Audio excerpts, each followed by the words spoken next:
AITA for going on my honeymoon without my wife? Look, I know this sounds bad, but let me start by saying I didn't plan to go on my honeymoon without my wife. I just didn't plan on what the hell actually happened either. I, 32M, got married 3 weeks ago. Or attempted to. That's probably a more accurate word. It was supposed to be a small wedding. 60 people. Backyard vibe. My wife, well, wife, technically, we signed papers, but you'll see. Wanted intimate and elegant, which meant string lights, home-cooked food from her aunt's catering business, and my best friend playing acoustic guitar.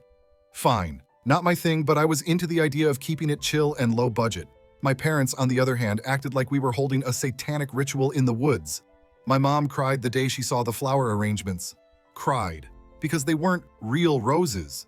They were wildflowers. You'd think we told her the queen had died. My dad just kept calling it a Pinterest wedding. Like that was some insult. Like I don't know where my mom gets all her damn casserole recipes from.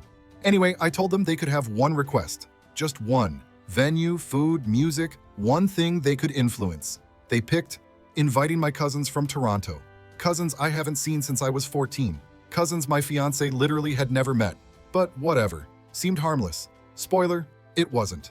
So flash forward to the wedding day. The morning's chaotic. Her sister lost the rings. My mom brought a second white dress, don't ask. And the guy playing acoustic guitar showed up hungover. But I was still excited, nervous, buzzed on caffeine and adrenaline. My fiance looked amazing, like insane. Like I forgot how to say hi when I saw her in the dress. Then, ceremony starts. We get through maybe 5 minutes before the first incident. My cousin Kyle, this 24-year-old TikTok bro from Toronto, starts filming the ceremony, standing, walking up the aisle, trying to get close-up shots. This man is literally holding a gimbal, walking backwards, directing my vows like it's a goddamn wedding movie trailer. I tried to wave him off mid-vow. He gives me a thumbs up like, "Nice one, bro." My wife's face? Cold. Like frostbite. I'm pretty sure the priest flubbed the next line because he saw her expression. Afterward, I pulled Kyle aside, told him to chill, this wasn't his content farm. He said, direct quote, "You'll thank me when you go viral." These aesthetics are tight, I should have kicked him out right there. But I didn't want drama. Spoiler, I got drama anyway. Fast forward to the reception. The food's being served. It's all homemade. Filipino dishes from her family's side. Kare-kare, lumpia, pancit, lechon. Smells amazing. My aunt, my dad's sister, takes one look at the buffet and loudly asks, "Is there real food coming?" The room went dead silent, like record scratch level. My wife's grandma heard it. My wife heard it. I heard it. While holding a plate of lumpia mid-bite, I walked over and asked her to leave. I wasn't even nice about it. I said, "If you think this food isn't real, then you don't need to be here." She huffed and left with my uncle in tow. Then my mom came over furious, whisper shouting, "You embarrassed her." I said, "Good." She embarrassed herself. It escalated. Her voice got louder. My dad jumped in, then her cousins jumped in. One of them actually shouted, "This isn't a wedding, it's a potluck." At that point, my wife was crying. Her mom was crying. Someone's kid was crying, and I honestly don't even know whose it was. And then, in the middle of all this, Kyle stands up on a chair and says, "Everyone shut up." I'm trying to get a family speech on camera. He's literally filming my mom yelling at my wife's aunt. I lost it. I grabbed the gimbal out of his hand and threw it in the goddamn pool. Silence. More silence. Then Kyle says, "Bro, that was $700." I walked out, sat in the garage for like 45 minutes. Didn't even have my phone. Just sat there with a cooler of beers that were meant for later, drinking alone while my wedding turned into the Real Housewives. When I finally came back out, my wife was gone. She'd left. Took her mom and sister with her. No note, no text, just gone. I tried calling, nothing. That night, I slept on my best man's couch, hungover, embarrassed, furious, confused. The next day, her mom texted me, "Maybe you two should take some space before talking." I agreed, and then, well, I went on the honeymoon. So yeah, I went on the damn honeymoon alone. Judge me all you want, but I'll tell you why. And you'll either think I'm an asshole or maybe just a little bit pathetic. Either way, I've accepted it. The trip was already paid for. 5 nights in Tulum beach villa, non-refundable. No travel insurance. I'd booked it months ago thinking I was doing the responsible adult thing. Lock it in early, save money, blah blah blah. Thought I was slick. So after the wedding imploded, I sat in my best man's car with a bag of McDonald's, staring at my greasy reflection in the drive-through window and said, "Screw it. I'm still going." And he goes, "Are you serious?" I said, "Dead serious. Either I sit in my apartment like a loser, or I drink pina coladas and cry in a hammock. I'm picking the hammock." Spoiler, I did both. Day 1 in Tulum. I land, check in, and try to play it cool. Act like I'm just a chill solo traveler who didn't get emotionally sucker punched at his own wedding. The hotel staff gave me weird looks when I said just one. They kept glancing at the welcome sign that said, "Congratulations, Mr. and Mrs." with little hearts drawn on it. I didn't have the heart to correct them, just nodded like a coward and grabbed my key. First night, I ate overpriced shrimp tacos and watched a couple slow dance barefoot on the beach while a guitarist played Perfect by Ed Sheeran. I wanted to throw my beer at them. Instead, I texted my wife, "I'm in Tulum, not trying to pressure you, just letting you know." No response. Day 2, tried to be a beach guy, failed miserably, got sunburned, dropped my Kindle in the pool, drank 3 frozen margaritas before noon, and FaceTimed my best friend who said, "Bro, you look like a white raisin, go inside." Also, still no response from my wife. Her sister posted an Instagram story of them having brunch, laughing with mimosas. Caption, "Healing." Healing? I'm the one who got ambushed by racist cousins and a TikTok fail army. I should be healing. But whatever, I deserved it, right? I could have handled things better. I could have kicked Kyle out before he pulled out the gimbal. I could have prepared my family better. I could have worn SPF 50. Day 3 is when things took a weird turn. I went on one of those touristy excursions, snorkeling in a cenote, eating fresh fruit, swimming with fish. I was trying to enjoy it. Just be that guy for once. Take a break from spiraling. And then this woman, late 20s, curly hair, solo traveler, strikes up a convo. Her name's Riley, from Portland. Funny, kind of sarcastic, traveling solo after her own failed engagement last year. We clicked instantly, but not like that. It wasn't romantic. It wasn't flirty. We just trauma bonded over being hot messes in paradise. We ended up talking for hours about how weddings bring out the worst in families, how sometimes you think you're marrying a person, but you're actually marrying their entire extended circus. I told her about Kyle, about the pool gimbal, the aunt, and her real food comment. She actually spit out her smoothie laughing. Then she asked, "If you could do the whole wedding over again, what would you change?" And I said, without even thinking, "I'd elope." Just me and her. No cousins, no cameras, no casseroles. She nodded and said, "Then why didn't you?" That question hit harder than it should have. I didn't answer it. Day 4, I got drunk. Not fun drunk, the bad kind. Like crying on the beach at 11 p.m. kind. I ended up back in my villa texting my wife again. I didn't want it to be like that. I lost control. I'm sorry I let it all fall apart. Sent it, deleted it, resent it anyway. Still no response. Day 5, last morning. I checked out, got a banana from the breakfast bar, walked the beach one last time. And guess who I saw? Kyle. Not a joke. Kyle was in Tulum, walking shirtless in swim trunks, holding a drone controller, filming his girlfriend doing squats on a rock. He didn't see me. I ducked behind a palm tree like a war criminal. Apparently, my cousin took the refund money from his canceled return flight and booked a vacation. While my marriage was burning down, this man was vlogging Tulum like it was his spiritual awakening. I almost said something. Almost walked up and punched him square in the man bun. But I didn't. Because I realized it wouldn't change anything. It wouldn't bring her back. It wouldn't unruin the wedding. It would just make me the guy who punched someone on a yoga beach in Mexico. So yeah, I flew home, alone, tan, broke, emotionally gutted. And when I landed, I had one text from her. Not a paragraph, not a hey, not an insult. Just, "We need to talk." So yeah, I landed. I hadn't showered in 16 hours. I smelled like ocean sweat and airplane pretzels, but all I could think about was that one text, "We need to talk." I'd been waiting for it for 5 days, obsessively checking my phone like a psycho. I even had that dumb ringer on full volume just in case she called while I was in the shower or something. But now that it was here, I almost didn't reply. Because that phrase, "We need to talk," nothing good ever follows it. Nobody says, "We need to talk," and then hands you a box of cookies and a foot massage. It's always the beginning of some shit. But I texted back anyway. "When and where?" She replied 2 minutes later, "My sister's apartment. Tomorrow night, 7. Now here's what I should have done. Showed up clean-shaven, emotionally prepared, maybe brought flowers or whatever people do when they're trying to salvage a wreck. Here's what I actually did. Panic cleaned my bathroom, bought new socks, shaved half my face before giving up, ate half a Chipotle bowl, then felt nauseous. I walked into that apartment like a guy heading to his own sentencing.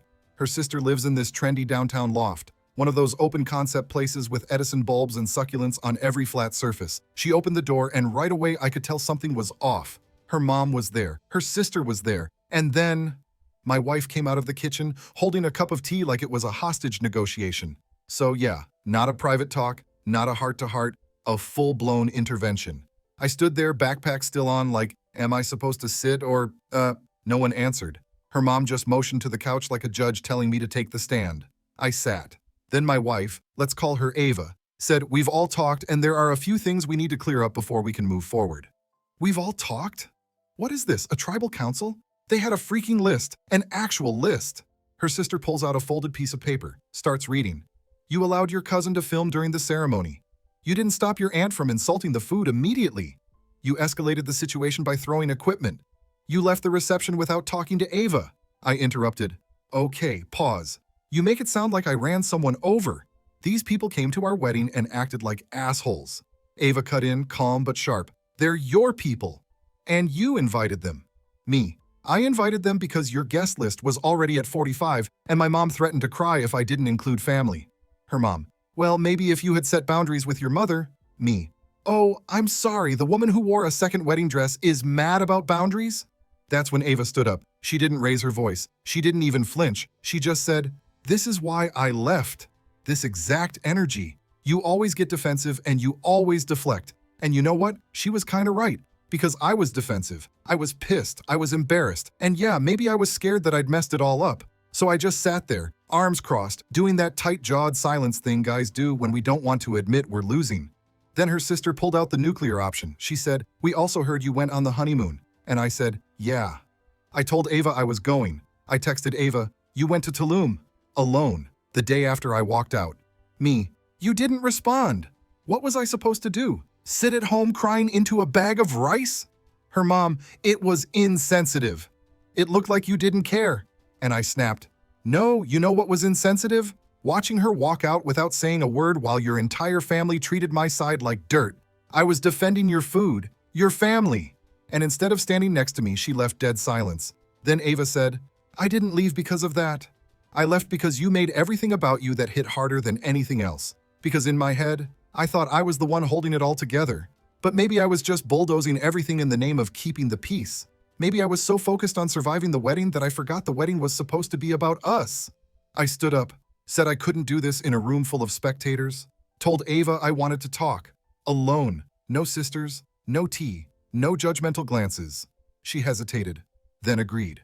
We left the apartment, walked 3 blocks in silence, sat on a bench outside a 7-Eleven because we're classy like that. And I finally said what I should have said days ago. I messed up. I let my family take over. I should have stopped them. I should have backed you more. I'm sorry. She didn't say anything for a while, just stared at the traffic light across the street. Then she asked, do you still want to be married to me? And I said, yes, but only if you still want to be married to me. She didn't answer that night. She just said she needed more time, and she took a lift home. So yeah, technically we're still married. Emotionally, we're somewhere between newlyweds and exes who still share a Netflix password. I don't know what happens next, but I know one thing. I'm never inviting Kyle to anything ever again. A week after the 7-Eleven bench talk, Ava texted me, let's do one counseling session, just to see one session. No promises, no, let's fix this, just a test drive.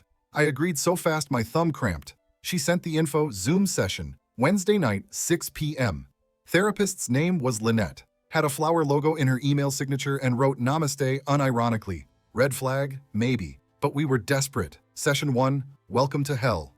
We log on. She's early, I'm late. Classic. I forgot my AirPods and spent 5 minutes whisper yelling, can you hear me now? Into the mic. Lynette, bless her, smiles like a kindergarten teacher and says, let's just focus on feelings, not fixing. I hate that. Feelings, not fixing? What do you think I came here for? Vibes. Anyway, we start. Ava's calm, poised. She'd clearly prepped. I, meanwhile, am trying not to look like I'm calling from the corner of a garage, because I was. She opens with, I felt abandoned at the wedding. I felt like I didn't matter. And she's right. I get that. Then Lynette turns to me and says, what did you feel? I blurted, I felt like I was putting out fires with gasoline. Which, yeah, that tracks. We talk, we cry. Lynette makes us do a weird exercise where we have to look at each other and repeat, I see you. I hear you. I accidentally said, I feel you. Ava laughed. First time in weeks. That felt huge, like maybe we weren't doomed. Then Lynette said, let's talk about boundaries moving forward, specifically your families. And that's where it all went sideways. Session 2, surprise guest appearance by Satan. The next session, Ava drops a bomb before we start. I invited Kyle to join this one. Me. I'm sorry, what? Ava, you said you want to rebuild trust. That includes owning how we got here. Kyle's part of it. He joins the Zoom 5 minutes later, shirtless, eating a protein bar. Background is his bedroom with a ring light and a neon sign that says grind. I said, put a damn shirt on. Kyle goes, I read online that being shirtless increases vulnerability. Lynette just smiles and says, thank you for joining us, Kyle. Let's unpack what? Your trauma or your gym bag, bro? So Kyle starts talking, and I swear to God he says this with a straight face. I just wanted to create lasting memories for you two. That's what I do. I capture moments. Emotionally raw content. He called our wedding content. I said, you made my wedding look like a rejected TikTok trend. Kyle, art is subjective, bro. Then he actually tries to apologize, sort of. He says, I didn't mean to mess things up. I was trying to honor your day. Ava goes, then why did you post clips with hashtags like disaster wedding and food fight? Kyle, that was the algorithm, not me. The man blamed the algorithm. At this point, even Lynette looks tired. She wraps up with, thank you for your honesty, Kyle. Let's end here for today. Kyle blows a kiss at the camera and logs off. I've never been closer to throwing a laptop out a window. Session 3, the deep end. No more guests, just me and Ava. This one got real ugly. We talked about things we'd both buried for years, like how I never stood up to my mom, how Ava shut down instead of speaking up, how we both spent so long trying to not be our parents that we accidentally turned into a slightly more functional version of them. Ava said, you always say you want peace, but sometimes peace just means you avoid everything until it explodes. That shut me up. Then I told her, you say you want honesty, but the moment I say something you don't like, you shut the whole system down. She didn't even deny it. She just looked away and said, yeah, I do that. And that moment, that tiny moment of mutual truth was the first real thing we'd said to each other in weeks. It didn't fix anything, but it cracked something open. Session 4, the question. Lynette made us do this exercise, write a list of 5 things we'd want in a dream marriage. Not with each other, just in general. We both did. Ava's list was emotional stuff, support, empathy, someone who listens, makes her feel safe. Mine was practical, stability, shared goals, communication, physical affection, fun. Then Lynette asked, do you think you can give these things to each other? And that's when Ava looked at me and said, I don't know. And I said, me neither. Not yes, not no. Just that gray, terrifying middle zone. And Lynette said, that's okay. Sometimes the first step isn't deciding if it can work. It's deciding if you're both willing to try. So we decided to keep trying. Not with some magical, let's renew our vows crap. Just dinner. A real dinner. No therapy, no talking about feelings, just tacos. We picked a spot halfway between our apartments and agreed. If that dinner felt like hope, we'd do another. If it felt like a wake, we'd walk away. We met at El Milagro on a Tuesday night. That place with the fluorescent lights and greasy yellow booths where they serve tacos so messy they give you a stack of napkins and just hope for the best. It was neutral ground. No candlelight, no music, just us, salsa, and fluorescent judgment. I got there first, nervous. I wore a clean shirt, probably tried too hard. She came in 5 minutes late wearing a hoodie I bought her last Christmas. That felt like a win. We didn't hug, we didn't even sit close. But we ordered 2 al pastor, 2 carnitas, 1 horchata to split, like old times. The first few bites were silent. I almost choked trying to come up with something deep to say. Then she broke the silence with, you got cilantro in your beard. I laughed, not because it was funny, because it felt like breathing again. We talked, not about weddings, not about therapy, just life. Work. Her stupid coworker who eats raw carrots like he's in a Bugs Bunny ASMR video. The lady at my office who says irregardless with confidence. We laughed until we cried. We cried until we laughed. And halfway through the second taco, Ava said, I think I still love you. I froze, swallowed too fast, cough, eyes watering. I said, I never stopped. I just didn't know how to show it without screwing it up. Then she said the one thing I didn't expect. I don't want a wedding anymore. I just want a marriage. After dinner, we sat in my car, windows fogged, city humming around us. And we made a pact, not a vow, not some big theatrical thing, just a quiet agreement.